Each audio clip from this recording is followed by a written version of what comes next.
Hello दोस्तों, boost up पे आपका स्वागत है। आप लोगों को हम बताना चाहते हैं कि बिहार दरोगा के लिए बहुत ही अच्छा वैकेंसी आया है, बहुत ही ज़्यादा वैकेंसी आया है। यहाँ पे देख लिए बिहार पुलिस अवर सेवा आयोग के लिए यहाँ पे वैकेंसी निकाली गई है। चलिए इसके बारे में हम डिटेल समझाते हैं आपके बारे में, वैकेंसी के डिटेल के बारे में। देखिए ये देखिए इसका एडवर्टाइजर नंबर है जो 3/2020 है। अगर यहाँ पे हम बात करें इसकी फ़ी के बारे में तो जनरल के लिए और ओबीसी के लिए ईडब्ल्यूएस के लिए 700 रुपया है और एससी एसटी के लिए 400 रुपये फ़ी जो रखा गया है इसका। अगर इसका हम स्टार्टिंग डेट बात करें एप्लीकेशन के तो ये 16/8/2020 से स्टार्ट होगा, मतलब आपके 16 तारीख से स्टार्ट हो जाएगा और लास्ट डेट है इसका 24/9/2020, ठीक ना। पेमेंट के लिए जो लास्ट डेट रखा गया है ये भी 24/9/2020 रखा गया है, ठीक ना। अभी इसका एग्ज़ाम डेट नोटिफाई नहीं किया गया है, बहुत जल्दी ही नोटिफाई कर दिया जाएगा आपका, ठीक है। चलिए आगे देखते हैं।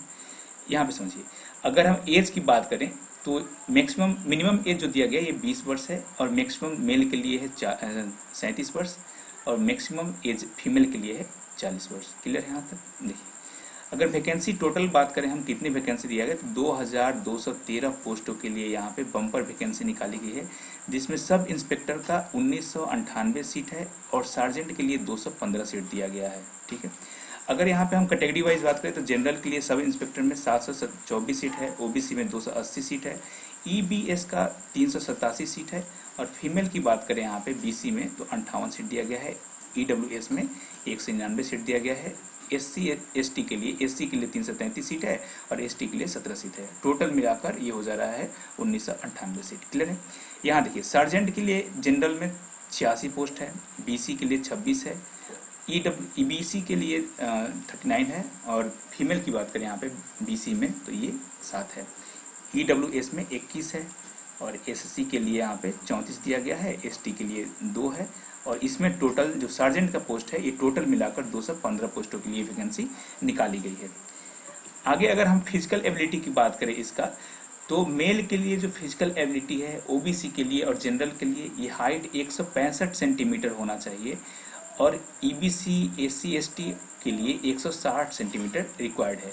इसी में फीमेल के लिए वो जनरल हो, ओबीसी हो, एससी एसटी हो, सबके लिए 155 सेंटीमीटर की रिक्वायरमेंट है।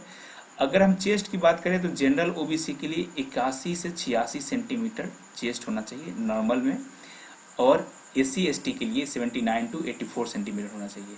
फीमेल के लिए इसमें कुछ रिक्वायरमेंट नहीं है। रनिंग की बात करें तो 1 माइल 1600 मीटर दौड़ना है, 6 मिनट 30 सेकेंड में आपको 1600 मीटर की दौड़ को कंप्लीट करना है, जबकि फीमेल के लिए केवल 1 किलोमीटर दौड़ना है और ये 6 मिनट में दौड़ना है। हाई जंप 4 फीट फानना है, इसके लिए 3 अटेम्प्ट आपको दिया जाएगा, 3 अटेम्प्ट में आपको ये 4 फीट फानना है। लॉन्ग जंप 12 फीट फानना है मेल के लिए और यहाँ पे फीमेल के लिए हाई जंप की बात करें तो 3 फीट रहता है और यहाँ पे फीमेल के लिए 9 फीट रहता है ये लॉन्ग जंप। क्लियर। इसके लिए आपको 3 अटेम्प्ट दिया जाता है, लॉन्ग जंप और हाई जंप दोनों के लिए। गोला फेंक रहेगा, ये बहुत ही इजी रहता है, 16 पाउंड का गोला कोई भी फेंक देगा। बेसिकली आपको ये दौड़ने के जो प्रैक्टिस है इसका बेहतरीन प्रैक्टिस करना पड़ेगा क्योंकि इसी में बहुत लड़के छट जाते हैं। अगर दौड़ निकाल लीजिएगा तो ये हाई जंप लॉन्ग जंप कोई बड़ी बात नहीं है, गोला तो सब कोई फेंक सकता है, बहुत ईजी रहता है। आगे अगर हम प्रारंभिक परीक्षा की बात करें तो सबको पता है इसकी प्रारंभिक परीक्षा 200 अंकों की होती है। इसमें 100 प्रश्न पूछे जाते हैं, 2 घंटों का समय रखता है।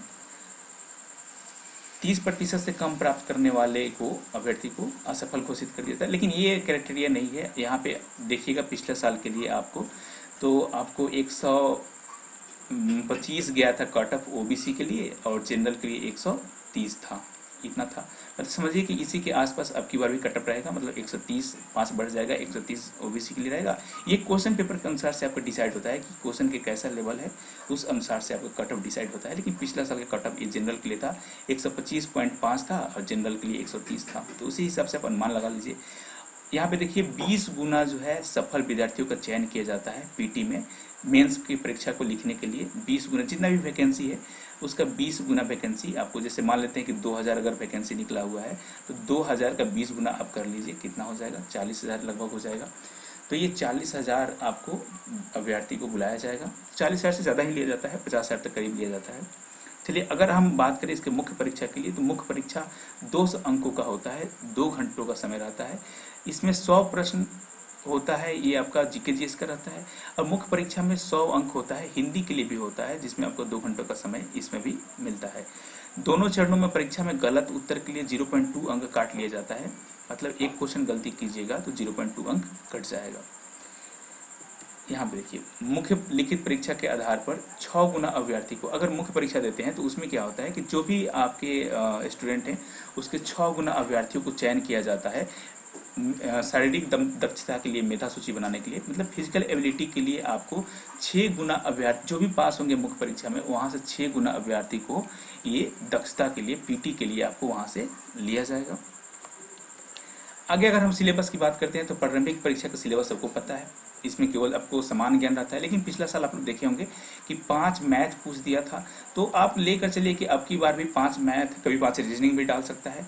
तो ये मतलब उसके ऊपर है कि वो क्या मैथ डालता है या मैथ नहीं डालता है। ऐसे मैथ सिलेबस में है नहीं, आपको पढ़ना है। यहाँ पे देखिए सबसे अधिक अगर फोकस कीजिए तो करेंट अफेयर पे फोकस कीजिएगा, क्योंकि पिछले साल आप देखे होंगे कि 18 से 20 क्वेश्चन जो पूछा गया था, ये वो केवल करेंट अफेयर का क्वेश्चन पूछा गया था। उसके बाद आप इतिहास पे ज़्यादा फोकस कीजिए, इतिहास से कम आपको 20 क्वेश्चन देखने को मिल सकता है। उसको नागरिक शास्त्र पे ज़्यादा ध्यान दीजिएगा, और यहाँ पे आपका राजधानी मुद्रा, ये सब तो नॉर्मल चीज़ें हैं, ये सब कोई पढ़ना ही है।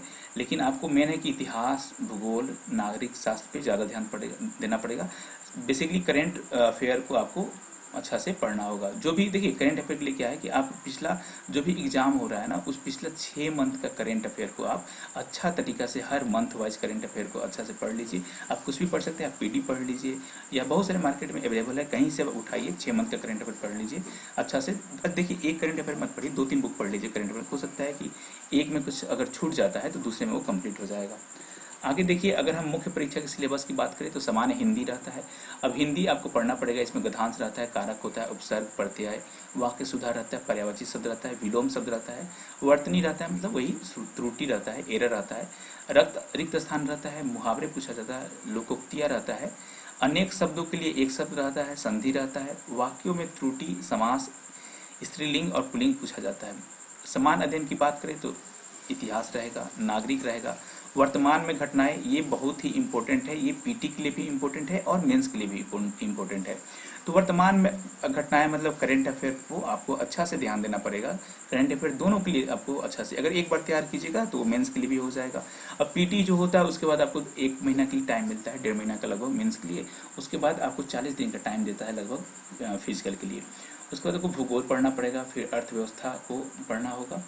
उसके बाद वर्तमान में राष्ट्रीय और अंतर्राष्ट्रीय घटनाएं जो भी चल रहा है, बैंकिंग, खेल, ये सब आपको जानना जरूरी है। अच्छा, समान विज्ञान का भी बहुत अच्छा महत्व है, इसमें इम्पोर्टेंस है। आपको प्री हो या मेंस हो, कम से कम 10 क्वेश्चन देखने को मिल जाते हैं आपको समान विज्ञान से, तो इसको भी वेटेज अच्छा है। आप लोग पिछला साल का हम अपने चैनल पे डाल देंगे क्वेश्चन, अगर आप देखना चाहते हैं तो वहाँ से देख सकते हैं कि क्वेश्चन का क्या लेवल है, क्या स्तर है। नागरिक शास्त्र और भारतीय इतिहास, भूगोल, ये सभी पढ़ना होगा। अब देखिए यहाँ पे बात आता है गणित का। यहाँ पे क्या होता है कि मेंस में आपको 10 क्वेश्चन जो होता है ये गणित का होता है, और 10 क्वेश्चन लगभग आपका रीजनिंग का पूछ लेता है। तो ये 20 क्वेश्चन को आपको तैयार करना पड़ेगा मेंस में। इसके लिए आप मेरे चैनल के देखिए, अगर आपको गणित पढ़ना है तो आप मेरे चैनल के प्लेलिस्ट में जाइए, पुस्तक पे, वहाँ पे आपको पूरा प्लेलिस्ट में पूरा मैथ पूरा पढ़ाया गया है, बहुत डिटेल के साथ पढ़ाया गया है। वो बिहार एसएससी के लिए, बिहार एसआई के लिए नहीं, अभी बिहार कुछ दिन के बाद ही, बिहार जस्ट 2-3 दिन के बाद ही, अब देखिए कब तक आता है। बिहार एसएससी का सीजीएल लेवल का नोटिफिकेशन आएगा, उसमें 50 लगभग रीजनिंग रहता है और उसमें 50 मैथ रहता है। तो ये चीज़ आपको कंप्लीट करना बहुत ही ज़रूरी है। तो ये आप मेरे प्लेलिस्ट में जाइए, वहाँ से आप मैथ को इजी तरीका से, बहुत ही बेहतरीन तरीका से पढ़ सकते हैं।